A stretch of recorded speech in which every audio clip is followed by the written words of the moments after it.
congregaciones en Colombia y más de 30 países de África, Sudamérica y Norteamérica. Originaria de Colombia, recibamos a nuestra conferencista, Igna Suárez. Venga tu reino y se establezca sobre mi casa, sobre mi tierra. Qué tarde más hermosa. Gracias, señora alcaldesa, por visitarnos. Mientras usted hablaba, yo estaba pensando en muchas cosas. Primeramente, en el privilegio que Dios le concede de gobernar esta ciudad, pero también del reto por ser la primera mujer que está dirigiendo los destinos de esta ciudad. Tiene una enorme responsabilidad y necesita toda la ayuda de Dios para poder dejar el camino abierto y la credibilidad, no solamente para mujeres alcaldesas, sino gobernadoras y presidentas de esta nación.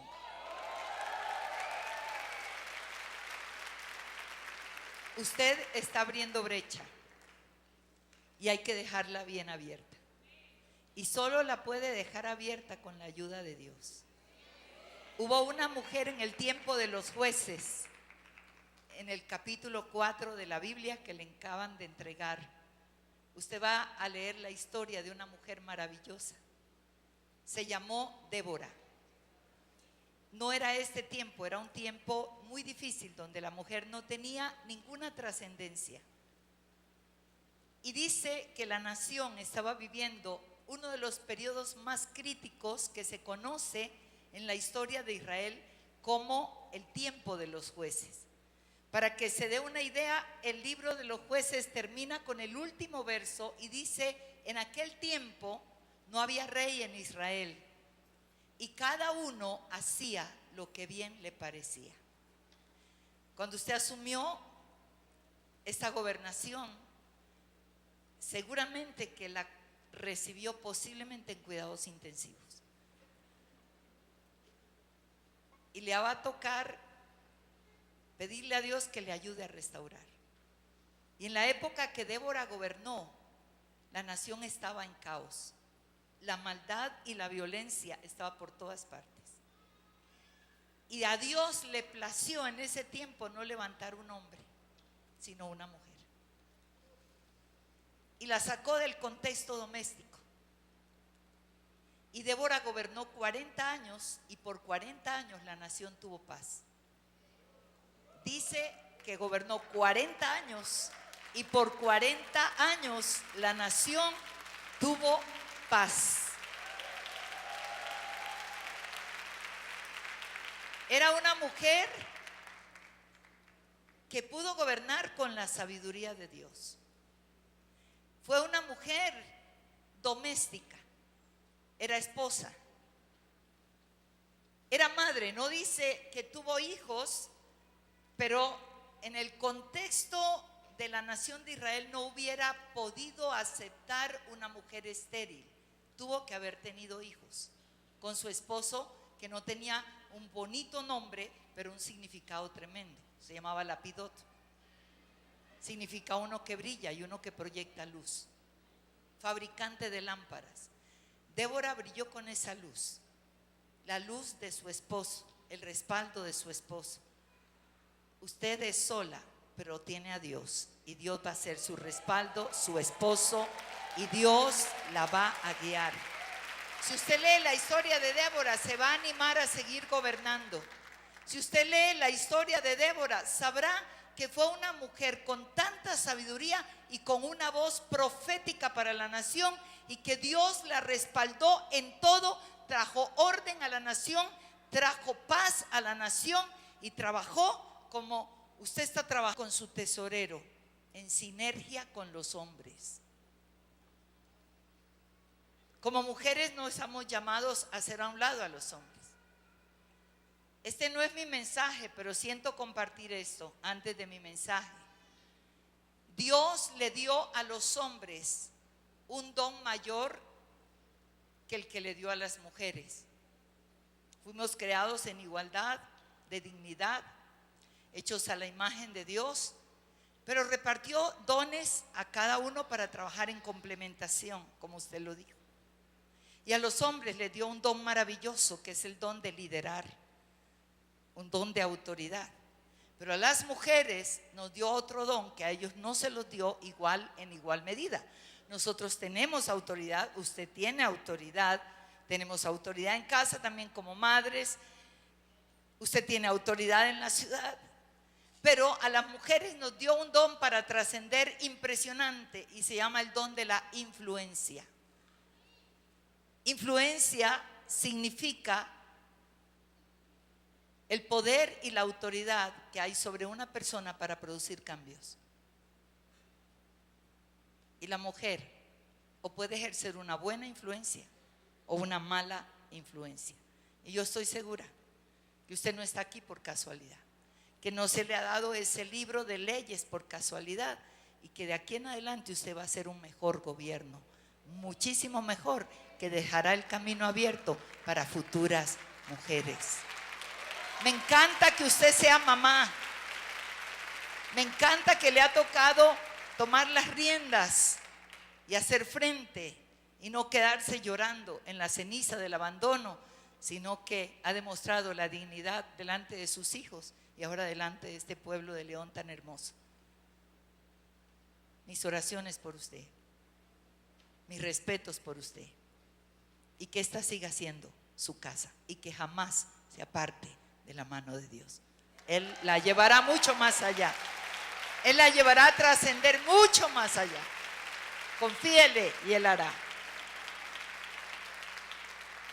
Padre, te damos gracias en esta tarde por este tiempo hermoso que hemos tenido en la diversidad de tus propósitos.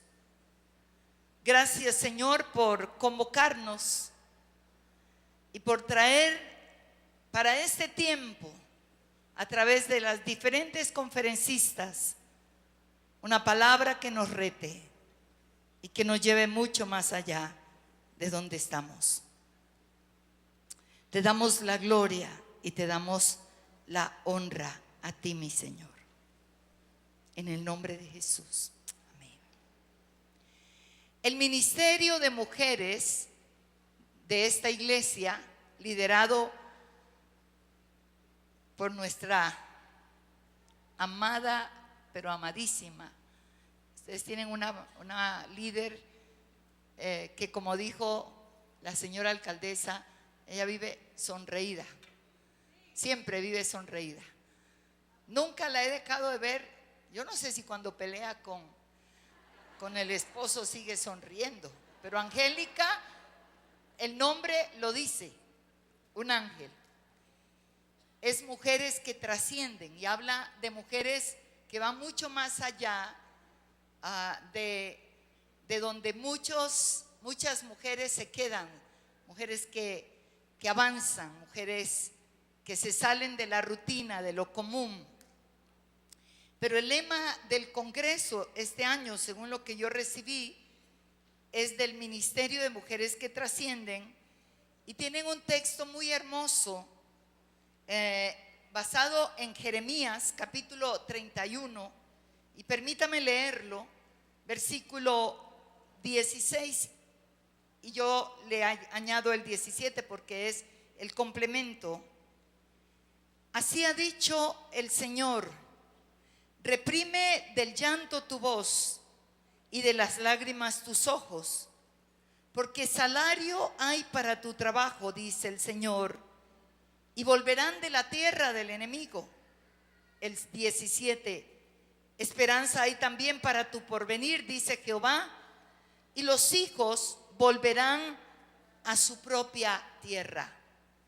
Voy a leerlo en la Nueva Traducción Viviente, que me gusta mucho. Dice: pero ahora esto dice el Señor, no llores más, porque te recompensaré, dice el Señor. Tus hijos volverán a ti desde la tierra lejana del enemigo. Hay esperanza para tu futuro, dice el Señor. Tus hijos volverán a su propia tierra. Y ustedes resumieron y parafrasearon ese texto en este lema: Dios quiere que recuerdes, seca tus lágrimas no llores más, porque viene tu recompensa.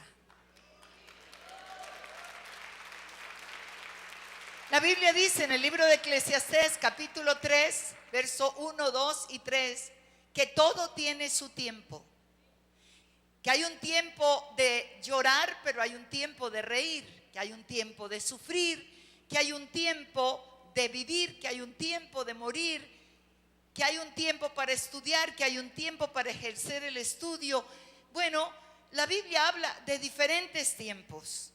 Hace 17 años aproximadamente, ministrando mucho a la mujer desde hace 34 años, Dios habló a mi vida. Y Dios me dijo, saca a la mujer de la orilla. Y me di cuenta que en cada congreso que teníamos, la mujer lloraba mucho. Ahora, está bien llorar, debemos llorar. No estoy diciendo que tú limites tus emociones, pero lo más importante es que tú no te quedes llorando. Llora, porque necesitamos llorar.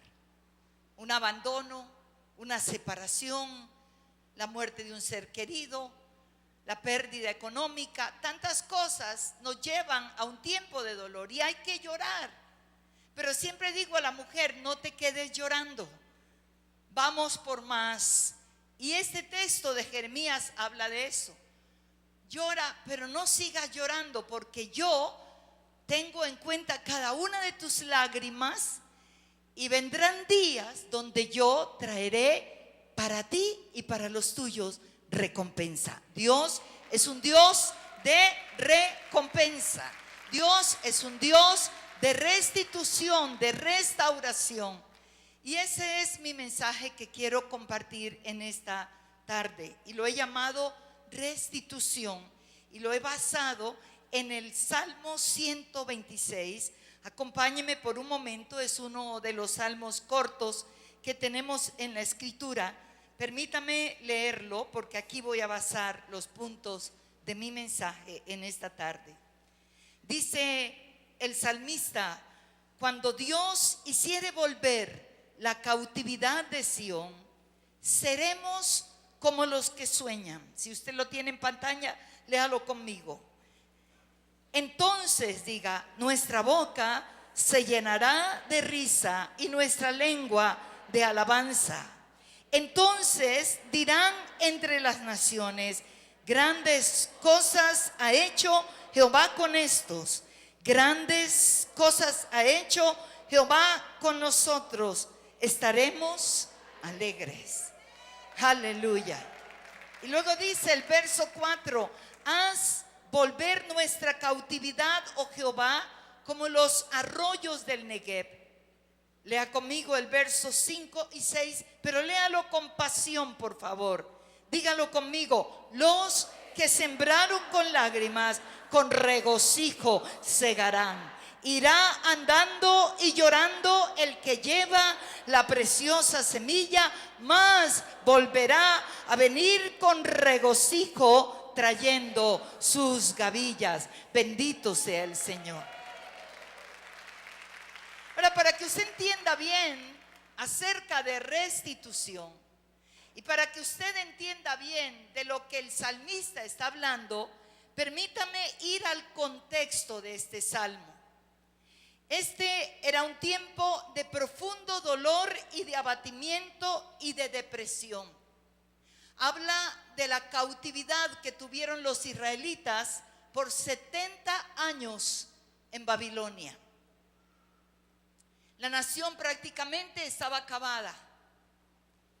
Cuando ellos salieron de Jerusalén, el último recuerdo que tuvieron cuando Nabucodonosor entró en el año 605 y tomó la ciudad, llevó cautivo más del 60% de la población. Esa gente que estaba en cautividad ahora en Babilonia solo tenía malos recuerdos. Las últimas imágenes fue la violación de sus niñas. Los soldados babilónicos despedazaron las niñas en su espíritu, en sus emociones y en su cuerpo. Ellos vieron su ciudad quemada, vieron su templo destruido, vieron su rey aniquilado, vieron los ancianos que no se llevaron a Babilonia, los dejaron, vieron las tierras confiscadas por sus conquistadores. Y lo que ellos experimentaron al salir a la cautividad fue un terrible luto, un terrible dolor. Pero Dios, como cantábamos, tiene propósito en todo lo que hace. Recuerde que los 70 años de cautividad en Babilonia tenían que ver con una desobediencia muy grande. Dios es un Dios de justicia.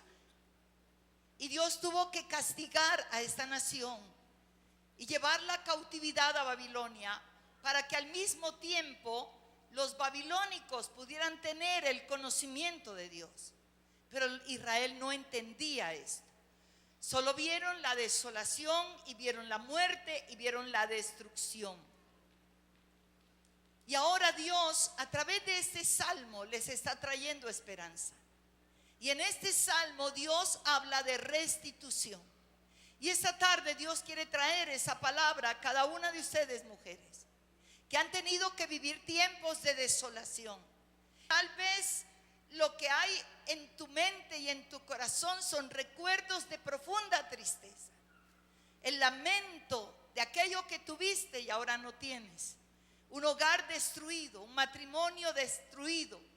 Tal vez unos hijos dispersos, tal vez la pérdida de tu casa, de tantas cosas que acontecen. Y si yo pregunto, que no voy a preguntar, pero si yo preguntara en esta tarde, levanten la mano, todas las mujeres cabeza de hogar, le aseguraría que son más las mujeres que tienen que liderar y hacer frente a todos los roles que no le corresponden, que las mujeres que todavía tenemos un buen hombre donde recostar la cabeza. Y Dios quiere traer una palabra de restitución. Dios quiere decirte a través de este mensaje que Él en los días que viene está dispuesto a restituirte todo aquello que tú has perdido. Y que si le crees podrás ver la gloria de Dios, porque Dios es un Dios de restitución. Cuando usted va al libro de Joel, capítulo 2, versículo 25, Dios dice a través del profeta también a la nación en otro tiempo de la historia, le dice: porque yo restituiré lo que comió la oruga, el saltón, el revoltón y la langosta. Todo eso lo restituiré. Eso quiere decir que Dios te devolverá todo lo que has perdido y mucho más de lo que tú perdiste. Dios hará cosa nueva entre nosotros. Me encanta en el libro de Levítico, en el capítulo 25, del 9 al 13, no lo busque, solo tome nota de eso. Pero me gusta mucho porque dentro de las leyes que Dios le estableció a la nación, había una ley que se llamaba la ley del jubileo. De hecho, de allí viene la palabra jubilación para nosotros. Jubileo significa gozo extremo. Jubileo significa fiesta. ¿Qué era esa ley? Esa ley decía que cada 50 años en Israel se establecía la restitución. Y voy a leerle los textos para que entienda. Verso 9 dice: entonces harás tocar la trompeta fuertemente. En el mes séptimo, a los 10 días del mes, el día de la expiación, haréis tocar la trompeta por toda vuestra tierra. Y santificaréis el año 50 y pregonaréis libertad en la tierra a todos sus moradores. Ese año os será año de jubileo, diga conmigo jubileo. Y volveréis cada uno a vuestra posesión y cada cual volverá a su familia. El año 50 os será de jubileo.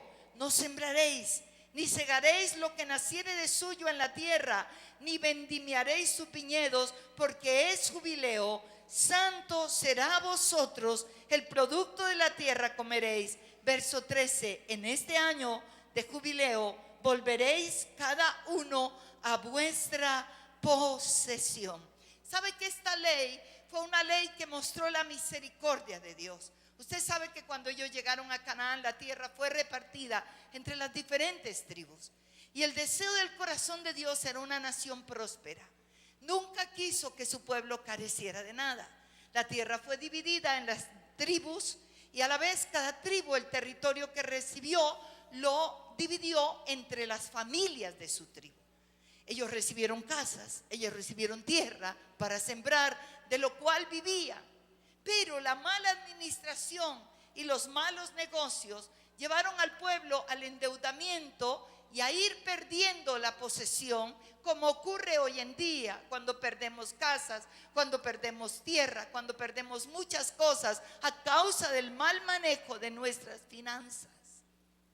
Y Dios, en su misericordia, como un Dios de restitución, Él estableció la ley del jubileo. Y Él dijo, cada 50 años, todo lo que cada familia ha perdido. Señora alcaldesa, sería bueno hacer esa ley mientras usted gobierna. Cada 50, y aquí que está su tesorero, será maravilloso. Cada 50 años, si usted perdió su casa, si usted perdió su finca, si usted perdió sus bienes materiales, cuando la trompeta sonara, usted podía ir donde el que le quitó todo y pararse y decirle: me tienes que devolver mi tierra, mi casa y todo lo que perdí contigo, porque es la ley del Señor. Este es mi año de jubileo y todo me será devuelto. Y no solamente eran devueltas las tierras, eran devueltos los hijos que habían sido llevados esclavos, porque cuando no tenías con qué pagar, te quitaban los hijos y eran llevados esclavos. Y cada 50 años los hijos, la tierra, todo tenía que devolverse a su dueño y a sus padres, porque Dios es un Dios de restitución. Y este Salmo 126, en el cual voy a apoyar todos mis puntos que tengo para esta tarde, es un salmo de restitución. Y Dios a través de este salmo le está diciendo a la nación: no estén tristes, yo voy a restituir. Ahora, en estos pequeños 6 versículos, Dios está hablando de las cosas que Él quiere restituir. Y es lo que Él te quiere decir en esta tarde, mujer. Estás aquí para que entiendas qué es lo que Dios va a restituir en tu vida. Y la primera cosa que Dios va a restituir está en el versículo 1. Y lo que Dios quiere restituir son los sueños. Diga conmigo, los sueños. Por eso dice: cuando Jehová hiciere volver la cautividad de Sión. Está diciendo, cuando Dios haga regresar a los cautivos de Babilonia, entonces les volveré a restituir sus sueños. Yo siempre he dicho que el que no sueña está muerto. Para que podamos extendernos, para que podamos vivir, necesitamos soñar. Es parte de lo que usted dijo, señora alcaldesa. Dijo: cada uno debe estar ocupado en algo. Número 2, dijo: debe tener esperanza, que son los sueños. Y número 3, dijo: debe tener a alguien que amar. Y nosotros tenemos al más amado, a Dios. Él es al que debemos amar, porque amándolo a Él, todo lo demás vendrá. Y si tú no sueñas, estás muerto. Necesitamos soñar. Dios habla de restaurar los sueños, porque cuando nos han pasado las cosas que nos han pasado, lo primero que tenemos la tendencia como mujeres, como seres humanos, es dejar de soñar. Y cuando dejamos de soñar, los sueños hablan de propósito, los sueños hablan de destino, los sueños hablan de los planes que Dios tiene para mi vida. Él incuba sueños en mi corazón. Hay sueños que vienen porque yo sueño, pero hay sueños que vienen de Dios. A los 12 años yo soñé con ser casada. En lo primero que soñé era en un esposo, en unos hijos. A los 12 años yo soñé con hijos. A los 12 años soñé con nietos. Usted dirá absurdo, pero yo soñé con nietos. Yo jugaba a mis muñecas y ponía a las muñecas embarazadas. Les hacía vestidos de maternidad. Decoraba casa. Yo no tenía casa de Fisher Price. Mi madre quedó viuda con 6 hijos. No tenía cómo comprarme los juguetes que hoy podemos comprar a nuestros hijos. Pero yo hice mis casas de cartón. Y soñé con una familia. Y luego cuando estaba en el bachillerato soñé con una carrera universitaria. Anhelaba ser una arquitecta. Soñé con ser la primera mujer profesional de mi casa. Y a los 18 años tuve que escoger entre los 2 sueños. El sueño de tener una familia, porque estaba enamorada ya para ese tiempo. Mi esposo ya era un profesional. Yo estaba terminando mi bachillerato y tenía que ir a otra ciudad a estudiar mi carrera. Y él me dijo: no, yo me quiero casar contigo. No voy a esperar más. Te amo. Y yo al rey que te lo amaba. ¿Y sabe qué? A los 18 años yo tuve que escoger o entre el sueño de mi carrera, ir a estudiar mi carrera, o casarme. Yo fui inteligente y pensé: una carrera la puedo estudiar aún a los 60 años, pero un hombre como este no se me vuelve a atravesar en la vida. Escogí lo mejor y me casé.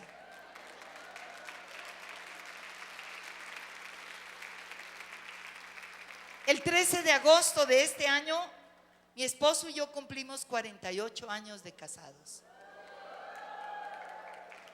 Dios nos dio 3 hijos. Y con 3 hijos nos agregó otros 3, porque todos son casados. Y nos dio 6 nietos maravillosos, 2 de cada hijo. Mi nieto mayor va para 19 años. Mi nieta para 17. Ellos ya viajan conmigo, ya predican conmigo. Mi sueño en cuanto a familia se hizo realidad. No pude estudiar la carrera, pero Dios me dio más que una carrera. Dios me dio el llamado a servirle, el llamado a trabajar con la gente más hermosa como ustedes, a venir a esta nación de México que es incomparable, que amo profundamente. Creo que la amo más que muchos mexicanos y oro por México más que muchos mexicanos.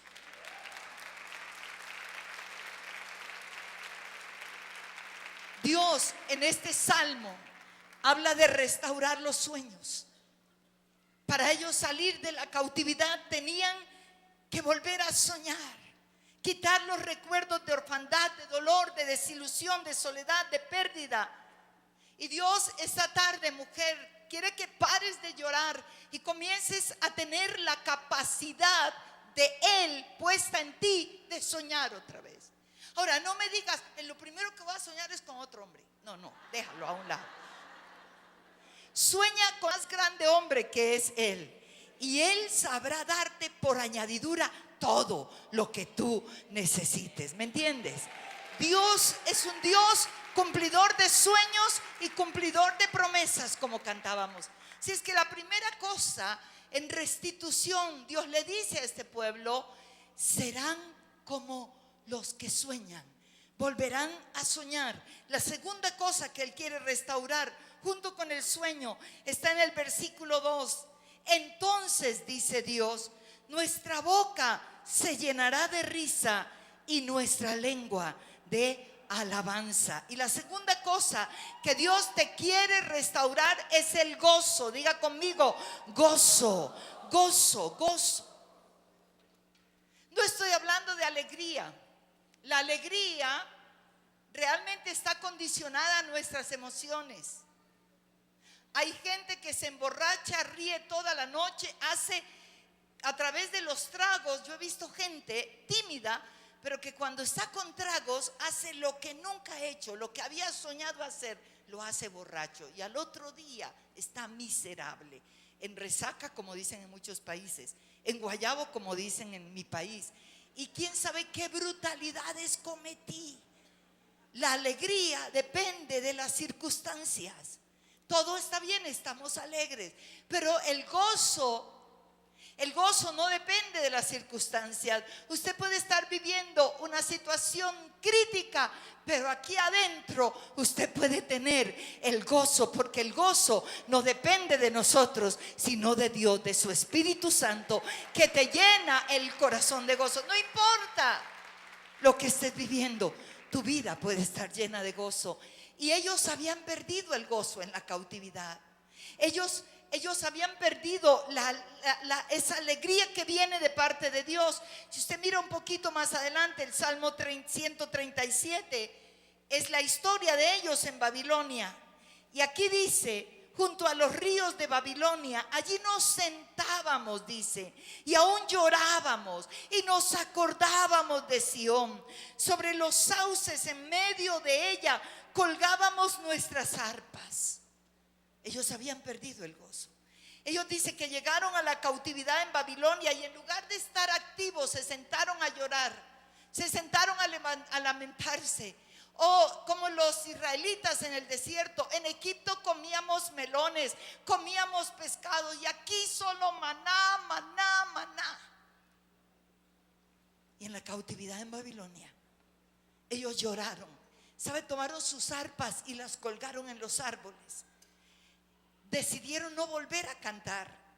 Y el texto que sigue, verso 3 del 137, dice: y los que nos habían llevado cautivos nos pedían que cantásemos, y los que nos habían desolado nos pedían alegría, diciendo: cantadnos algunos de los cánticos de Sión. ¿Cómo cantaremos cántico de Jehová en tierra de extraños? Si me olvidare de ti, Jerusalén, pierda mi diestra su destreza, mi lengua se pegue a mi paladar. Si de ti no me acordare, si no enalteciera Jerusalén como preferente asunto de mi alegría. Era la oportunidad que los babilónicos pudieran conocer de Dios y no lo entendieron. Cántenos los cantos, voy a parafrasearte, cántenos los cantos que cantan en su iglesia, cántenos, me gusta, he oído. Y tú dices: ¿cómo te voy a cantar si mi marido me acaba de abandonar? ¿Cómo te voy a cantar si el desgraciado me dejó con todo? El cambio realmente en nuestra vida, ¿saben dónde se encuentra? En que a pesar de las dificultades, tú puedas tener ese fruto maravilloso del Espíritu Santo que se llama el gozo del Señor. Es nuestra fortaleza.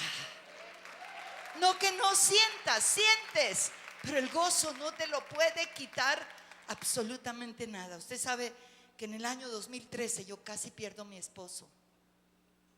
Muchos de ustedes han escuchado el testimonio. En el mes de septiembre, finales de septiembre del año 2013, le dio un dolor tremendo. Tuvimos que llevarlo a urgencias y no salimos de urgencias. Nos tuvimos que quedar mes y medio en la clínica. Le descubrieron un cáncer en el páncreas. La sentencia de los médicos era que máximo vivía 3 meses. Era lo máximo. Se habló de una posible operación, pero era demasiado riesgosa. Le hicieron los exámenes y los exámenes detectaron que sí había un tumor y era canceroso. Porque el cáncer de páncreas no avisa sino cuando ya no hay nada que hacer. Ese dolor que da el cáncer de páncreas es cuando el tumor ha crecido y tapa los 2 conductos por donde la bilis sale. Entonces la bilis se devuelve, envenena el cuerpo se pone amarillo, se pierde peso, todos los síntomas que mi esposo tenía. Los mejores médicos. Y nosotros empezamos a creerle a Dios. Yo recuerdo una mañana que estaba orando, dije: Señor, he soñado con muchos años más al lado de este hombre maravilloso. Sánalo, Señor, sánalo. Y jamás olvido esa mañana, Dios habló tan claro a mi corazón y me dijo: ¿y si no lo sano? ¿Seguirás sirviéndome? ¿Seguirás creyendo en mí? Y yo fui confrontada con la soberanía de Dios. Porque hay cosas que Él hace y que Él sabe por qué las hace. Y yo le dije, mañana regreso y mañana hablamos. Y al día siguiente, a la misma hora, yo entré a mi aposento y había sido confrontada con la soberanía de Dios. Y yo le dije, Señor, tú eres rey y eres soberano. Yo no quisiera, pero si es tu voluntad, la acepto. Y vino paz a mi corazón. Y en medio de toda esa angustia, Dios comenzó a traer paz a la mente y al corazón. Operaron a mi esposo. Dijeron, si a la media hora de la operación salimos es porque no hay nada que hacer. Así es que esa primera media hora fue fatal. Porque a cada momento salía una enfermera de cualquier otro paciente a decir, los familiares. Y apenas decían los familiares. Había un frío. Pero pasó la media hora y no salió. Pasó una hora y no salieron. Pasaron 3 horas y no salieron. Y estábamos felices. Pasaron 8 y no salían. Y empezamos a preocuparnos otra vez. Pasaron 10 horas y no salía. Y a las 10 horas el médico nos llamó. Acababa la operación. Y lo que nos dijo con una sonrisa, la operación fue un éxito. Quitamos el 30% del páncreas, el duodeno, la vesícula, 30% de intestinos. Y ahora solo nos espera la patología para ver qué tratamiento seguir. Pero está bien. 11 días en cuidados intensivos y luego pasar a habitación en la clínica. Y en medio de eso, porque cuando te anuncian muerte, tú quieres parar de soñar. Y Dios comenzó a decirme, vuelve a soñar. Y entonces se me ocurrió la brillante idea de luchar contra todo veredicto de muerte en la fe del Hijo de Dios, la esperanza de vida. Y dije, Él va a vivir. Sé, Señor, que lo sacarás de esto. Y mientras Él estaba en la clínica, que posiblemente lo entregaban en 8 días para llevarlo a casa, yo dije, cuando Él regrese a casa, la alcoba nuestra no estará como cuando la dejó. En esta alcoba que me gustaba, lloramos, recibimos todas las malas noticias. Así es que me ocupé, como se dice. En esos 8 días hice restauración de la habitación. De hecho, quería sacar esas cortinas y aproveché de hacer una restauración. Pinté y puse. Mi esposo siempre quiso un plasma en la pared del frente de nuestra habitación. Mis nietos me acolitaban. Me llaman un día y me dice, Tita, hay 50% de descuento de los plasmas en Falabella, pero hay que madrugar a las 4:30 de la mañana. 4:30 de la mañana estábamos. Compramos el plasma. Allí, en 5 días, toda la habitación estaba cambiada. Cortinas maravillosas, plasma. Y ya solo esperábamos que nos los entregara. Mis nietos estaban rendidos. Y un día que estábamos comiendo, les digo yo, uy, me siento cansada. Y dice mi nieta, milagro no te dio por pavimentar la calle de al frente. Es que no la tenía usted, alcaldesa, y si no la había llevado. Porque usted cumple lo que promete. Por eso votaremos para la gobernación. Ya me habré hecho ciudadana mexicana y le voy a dar mi voto. En esa desolación soñé y el gozo volvió a mi corazón. Y por eso es que el Señor dice, te restauraré el gozo. Qué hermoso, porque la unción del Mesías tiene que ver con eso. Cuando Isaías habla en el capítulo 61 de la unción del Mesías, dice que esa unción viene para eso. Y entonces dice que Él vino a ordenar que a los afligidos de Sión se les dé gloria en lugar de ceniza, óleo de gozo en lugar de luto, manto de alegría en lugar de espíritu angustiado, y seremos llamados árboles de justicia, plantío de Jehová para gloria suya. Eso es lo que Dios quiere que tú seas, un árbol de vida plantado en la casa de Dios. Él cambiará la ceniza, Él cambiará la tristeza, Él cambiará el luto, Él cambiará todo y te restaurará con una unción suprema de gozo. Diga, yo la recibo en esta tarde. Esa cara triste, alargada, amargada, deprimida, tiene que quitarse. Recuerde a Noemí, entró a Belén después de haber pasado por el luto en el capítulo 1 de Ruth.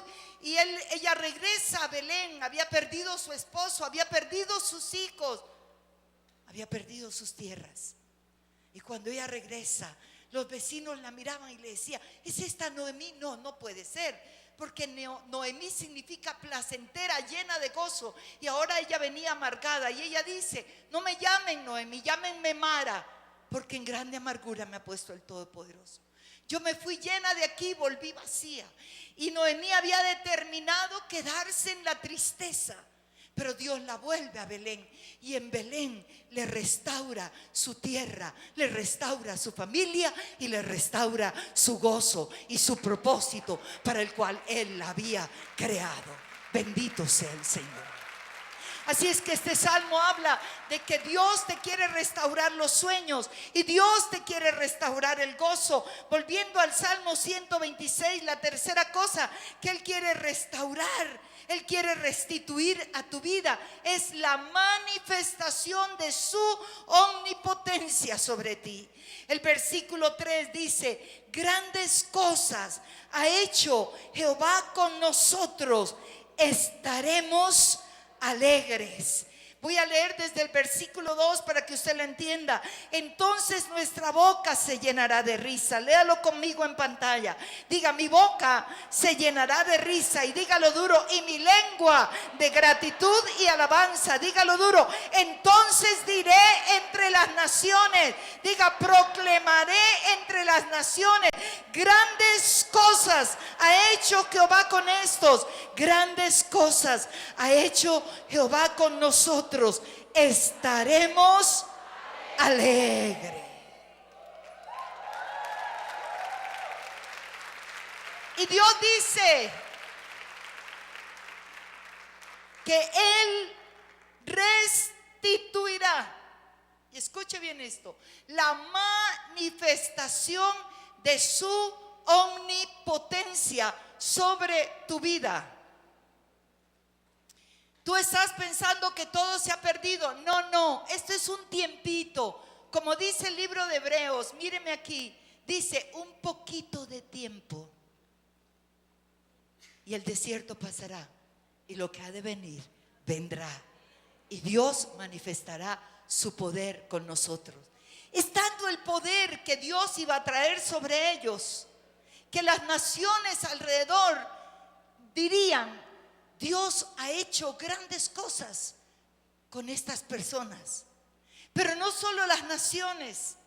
Dice: ustedes, mi pueblo, lo gritarán y lo proclamarán. Grandes cosas ha hecho Dios con mi vida.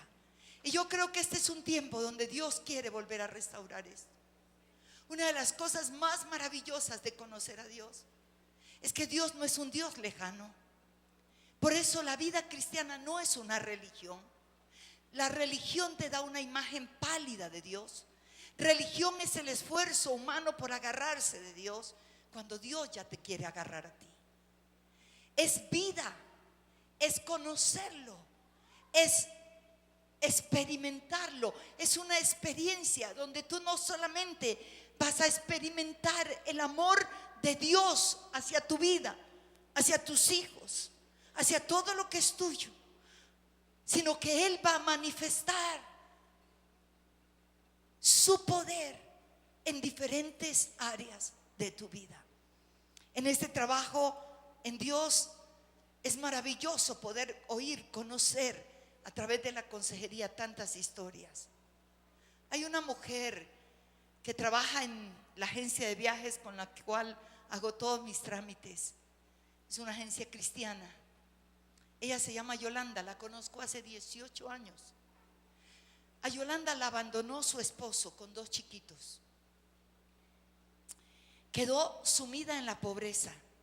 Le tocó ir a vivir donde su mamá, que era prácticamente inválida, y luchar con esos 2 pequeñitos. Empezó a trabajar en esta empresa cristiana de recepcionista. Hasta el día de hoy ella es recepcionista. Ahora, ¿qué podrá ganar una recepcionista? En Colombia, aproximadamente, por los años que ella lleva, podrá ganar casi como $800.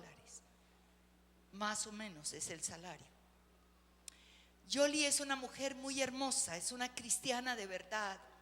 Superó el abandono, superó la soledad, superó muchas cosas. Y cada vez que tú llamas, ella te va a hablar con amor, con sonrisa, con todo. Hace unos pocos años la llamé para unos pasajes y ella me contestó más contenta que nunca. Y me dijo: Pastora Igna, le quiero dar la noticia más hermosa. Y le digo: ¿qué pasó, Yoli? Y ella me dice esto: es que mi hijo, que estudió 3 carreras en una, ha sido becado para hacer su especialización en Harvard. Y yo dije: ¿qué, Yoli? Me dice: sí, en Harvard. Y mi hija en la Universidad de Madrid, sin pagar nada, fueron becados. Y entonces le digo: ¿y dónde estudió tu hijo? Dijo ella: mi hijo y mi hija estudiaron en la Universidad de los Andes. Ahora, si hay alguna colombiana aquí, sabe de qué hablo. La Universidad de los Andes es una universidad elitista. Es una universidad, la más costosa universidad. Nosotros jamás hubiéramos podido pagar a nuestros hijos esa universidad. Es para millonarios. Entonces le digo yo: no, barájeme un poquito esto. ¿Cómo así? ¿Que tu hijo estudió en los Andes? Me dice: sí, pastora, mi hijo estudió en los Andes y mi hija también. Le dije: ¿cómo pagaste? Me dijo: yo no pagué, mi Padre Celestial pagó todo. Y yo le dije: ¿y cómo pagó tu Padre Celestial? Y me dijo: sencillo. Cuando yo tuve que trabajar para sacar mis hijos adelante, viviendo en la casa de mi mamá, yo sabía en la clase de Dios en quien yo he creído. Y desde muy pequeños, yo nunca me olvido que yo siempre me senté con ellos. Cuando iban para el colegio, a la escuela pública, yo me agachaba, los miraba a los ojos: hijos, ustedes tienen que ser los mejores estudiantes. Yo no tengo cómo pagarles a ustedes el día de mañana que salgan de los colegios públicos. No tengo cómo pagarles una carrera. Pero si ustedes son los mejores estudiantes, obtendrán las mejores becas.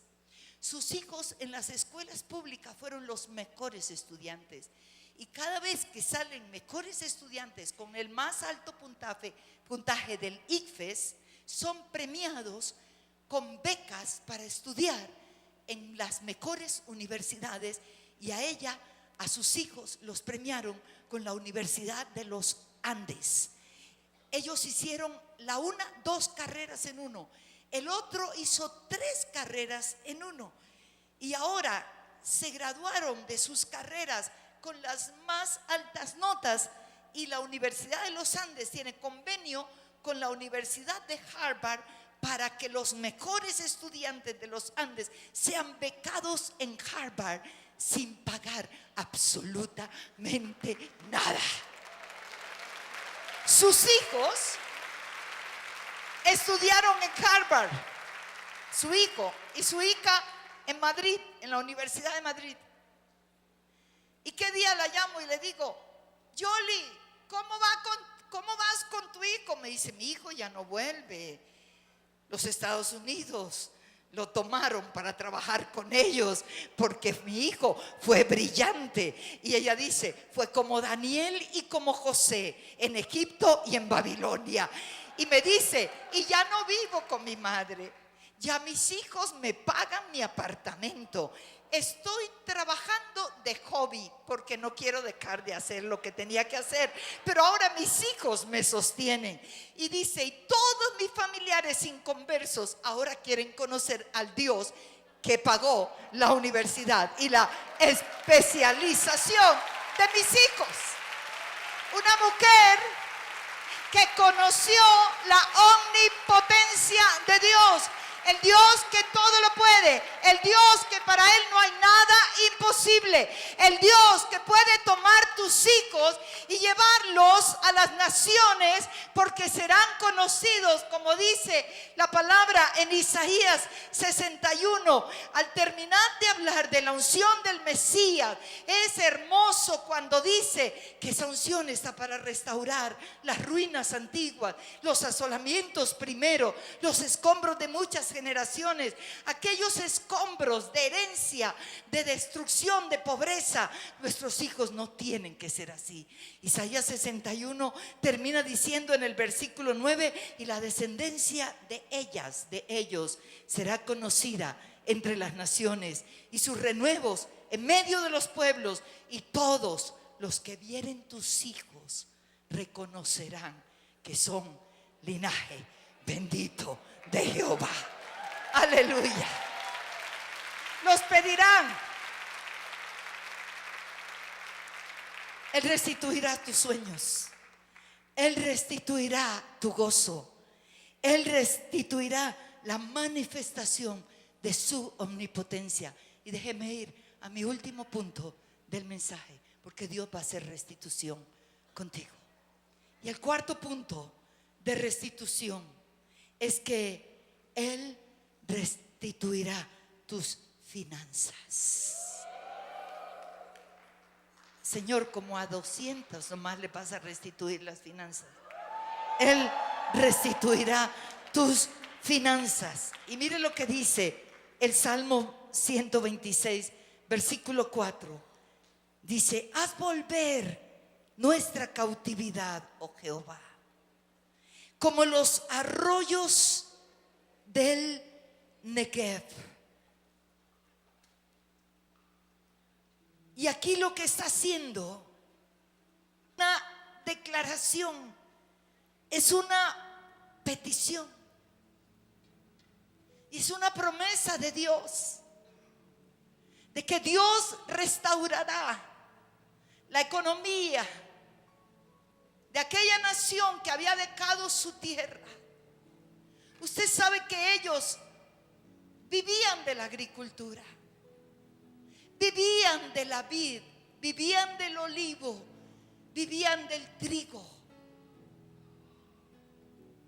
Por eso Habacuc, en medio de la tristeza, cuando él ve la desolación de la nación, él dice, aunque la higuera no florezca, Señor, y aunque en las vides no haya fruto, aunque falte el producto del olivo y los labrados no den mantenimiento, con todo, aunque yo no vea nada, yo me gozaré en Jehová y me gozaré en el Dios de mi salvación.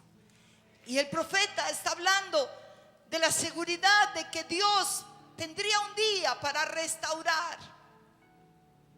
Y dice, Señor, haz volver nuestra cautividad. Ellos dicen, sácanos de esta cautividad y vuélvenos a la tierra. Haz volver la cautividad financiera. Que sean como los arroyos del Negev. Está hablando de la tierra de Beerseba. En la época de verano, la época dura de sequía, esa tierra de Beerseba se secaba. Y todo parecía que no había absolutamente nada en el verano. Todo estaba seco. Pero había un fenómeno en la tierra de Beerseba. Por eso dicen como los arroyos del Negev. Está hablando de esa tierra. Ellos están ilustrando su petición. Vuélvenos de la cautividad económica, vuélvenos de la cautividad y haznos como los arroyos del Negev. ¿Qué era lo que pasaba en esa tierra de Beerseba? Cuando empezaba la lluvia, esto ocurría tan rápido y empezaba a venir la lluvia. Corría la lluvia de tal manera y llenaba los estanques, y era como milagroso. En menos del tiempo que está programado para que se dé una cosecha, con la lluvia, la cosecha se daba pronto. Y ellos allí empiezan a decir: Señor, restaura nuestra economía, hazla como los arroyos del Negev. ¿Qué fue lo que ellos vieron 70 años después? Ellos vieron el cumplimiento. Ciro, que ya había tomado a Babilonia y que ahora eran los reyes del imperio, dio la orden de la libertad del pueblo.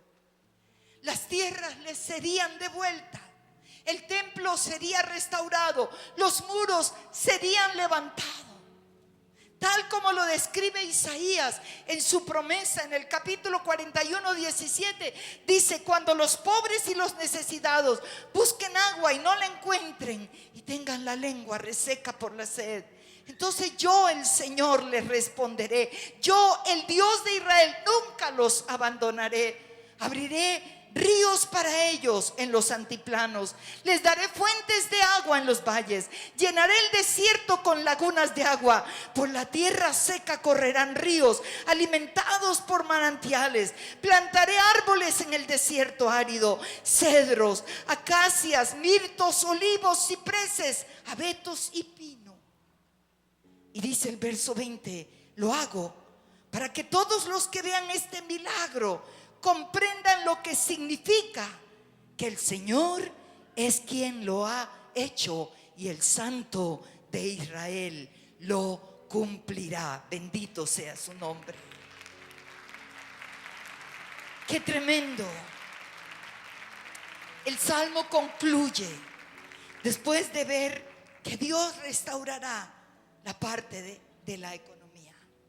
Y entonces dice el salmista: los que sembraron con lágrimas, con regocijo segarán. Irá andando y llorando el que lleva la preciosa semilla, mas volverá a venir con alegría, trayendo sus gavillas. Y lo que Dios va a hacer es: Dios va a restaurar. Dios restaurará todo lo que ha perdido, comenzando de aquí adentro. Restaurará tus sueños, restaurará tu gozo, tu alegría. Verás cada día la manifestación del poder de Dios obrando a tu favor. Y Dios restaurará las finanzas. Y esto es algo que comparto mucho. Nosotros en nuestra nación vivimos tiempos muy difíciles. No hemos llegado todavía a lo que deseamos. Pero la Colombia de hace 14 años no es la misma Colombia hoy. Nosotros vivimos un tiempo donde nuestra economía estuvo en el suelo, porque nuestra economía estaba basada en los dineros del narcotráfico. Esa economía hizo que todo se encareciera, porque el narcotráfico si quiere tu casa, y si tu casa vale $400,000, si ellos la quieren por capricho, te pagan $1,500,000. Y las viviendas se encarecieron, se subieron de precio. Toda nuestra economía en Colombia estaba basada en malos dineros. Nosotros clamamos a Dios: Dios, cambia la economía de nuestra nación. Y para que haya cambios, van a haber derrumbes, porque para llenar algo hay que vaciarlo. Y lo que Dios hizo en el tiempo del gobierno de Pastrana fue que toda la economía se derrumbó. Y Dios tuvo que quitar la economía del narcotráfico. Pero quedamos que le llamábamos a ese tiempo la época del cariño verdadero, porque ni se compra ni se vende. Los apartamentos y las casas tenían siempre un letrero: se vende. Y como no se vendía, se arrienda, no se arrendaba, se permuta, no se permutaba. Había otro letrero que decía: se regalo, y ni se la regalaba. Nadie compraba, nadie vendía. Pero el clamor de nosotros, la intercesión por nuestra bella Colombia, fue oído en los cielos. Y Dios comenzó a traer cambios a la nación. Nuestra tierra colombiana se conocía como la tierra más violenta del mundo. Usted sabe lo que era salir de Colombia y entrar aún aquí en México. Todavía hay secuela de eso. Yo llego al aeropuerto de México y si vengo de Colombia, mis maletas demoran 1 hora y pico antes de salir. Los perros pasan 5 veces por las maletas. Luego el escáner. Y hace un tiempo me di cuenta de otra cosa: que los perros también están, antes de embarcar el avión, en el túnel para entrar al avión. Y yo vi los perros y dije: ¿y los perros aquí por qué? Porque de allá para acá te huelen a ver si trae coca, y de aquí para allá te huelen a ver si llevan dólares de lavado. Pero la Colombia que ustedes conocieron ayer no es la Colombia de hoy, porque Dios ha restaurado nuestra economía. Hoy entrar a Colombia toma tiempo, porque llegan inversionistas europeos y de todas partes. Es una tierra opcionada para mejores inversiones. Dios restauró nuestra economía. Dios va a hacer restauración en todas las áreas de nuestra vida. Los que sembraron con lágrimas, con regocijo, segarán. Irán dando y llorando el que lleva la preciosa semilla, mas volverá a venir con regocijo, trayendo sus gavillas. Dios va a traer una cosecha de la familia. Dios va a traer una cosecha en lo espiritual. Dios va a traer una cosecha en lo ministerial. Dios va a traer una cosecha en lo material. Diga conmigo: volveremos a soñar y volveremos a reír. Y déjame lanzar esta última escritura sobre tu vida. Recíbela, es para ti, es una promesa de Dios, y Dios es cumplidor de sus promesas. La tenemos en Amós capítulo 9, versículo 13 al 15. Quiero que la lleves y la abraces en tu corazón, y todos los días, cuando la tristeza venga, toma esta porción que hoy, mírame bien, proféticamente te la lanzo. Recíbela, abrázala. Dios la cumplirá en ti. Si tú lo crees, verás la gloria de Dios. Déjame leértela en la Nueva Traducción Viviente y escúchela. Y con esto cierro mi mensaje. Y dice la palabra: llegará el día, dice el Señor, en que el grano y las uvas crecerán más rápido de lo que puedan ser cosechados. Entonces tus viñedos en las terrazas de las colinas de Israel destilarán vino dulce. Traeré a mi pueblo de su cautiverio en tierras lejanas. Reedificarán sus ciudades que estaban en ruinas y nuevamente vivirán en ellas. Plantarán viñedos y huertos, comerán sus cosechas y beberán su vino. Los plantaré firmemente allí en su propia tierra, y nunca más serán desarraigados de la tierra que yo les di, dice el Señor tu Dios. Él te va a dar mucho más de aquello que tú perdiste. Dios te devolverá la dignidad, Dios te devolverá la honra. Cuando te la quitaron, cuando hablaron de ti, cuando te ultrajaron, cuando te calumniaron, cuando aún quisieron quitarte los hijos y pusieron calumnias, Dios hará restitución y te devolverá la dignidad, y te devolverá la honra, y te devolverá las finanzas, y te devolverá la familia, y te devolverá ministerialmente, y te devolverá en todas las áreas de tu vida. Solo créele, Él es un Dios de restitución. restauración y de restitución. Dios cambiará tu vida y te alegrará y te gozará. Y aquel llanto será cambiado por carcajadas. Te reirás de la vida. Bendito sea el Señor. Permíteme orar por ti.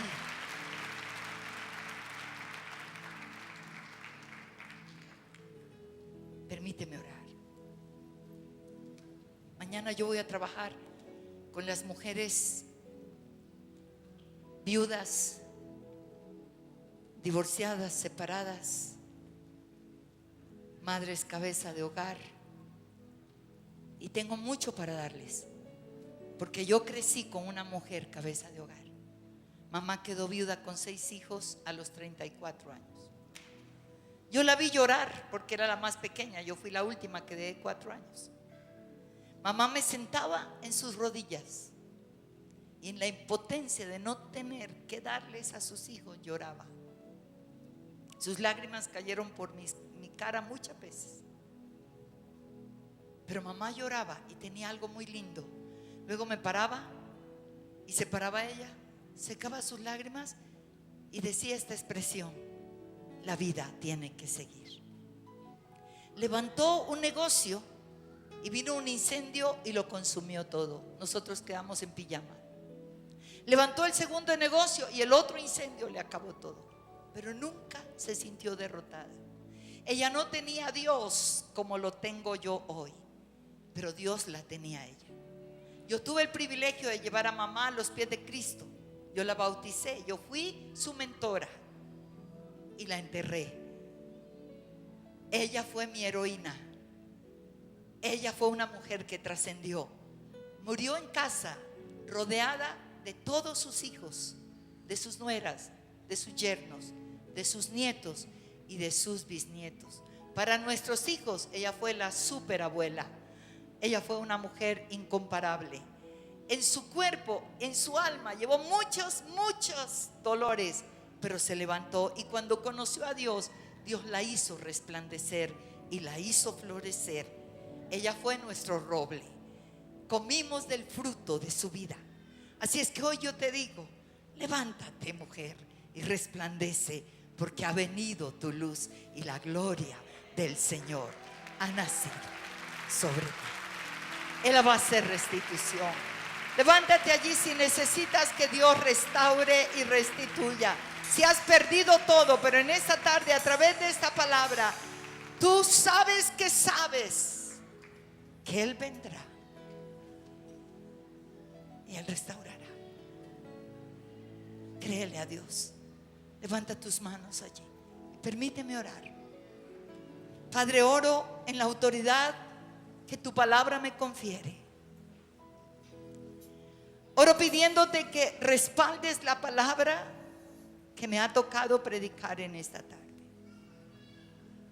Espíritu Santo, imparte fe a través de esta palabra en el corazón de tantas mujeres que prácticamente han perdido todo.